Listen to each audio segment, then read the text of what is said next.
بسم اللہ الرحمن الرحیم۔ السلام علیکم ورحمۃ اللہ وبرکاتہ۔ آج ہم گفتگو کریں گے کہ زنا سے بدتر گناہ کون سا ہے۔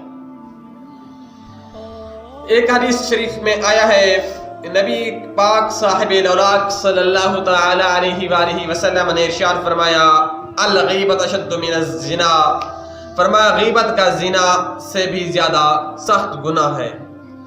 صحابہ کرام رضوان اللہ تعالی علیہم اجمعین نے عرض کیا، یا رسول اللہ صلی اللہ تعالی علیہ وسلم وہ کیسے؟ نبی پاک صاحب الاوراق صلی اللہ تعالی علیہ وآلہ وسلم نے ارشاد فرمایا، آدمی زنا کرنے کے بعد توبہ کرتا ہے، اللہ تعالیٰ اس کی توبہ کو قبول فرماتا ہے، جبکہ غیبت کرنے والے کی اس وقت تک بخشش نہیں ہوتی جب تک کہ جس کی غیبت کی ہے وہ اسے معافی نہ طلب کرے، اور جس کی غیبت کی گئی وہ اس کو معاف نہ کرے۔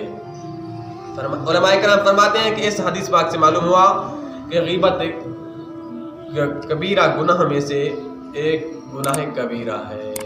اللہ رب العزت ہم سب کو غیبت سے محفوظ فرمائے، آمین ثم آمین۔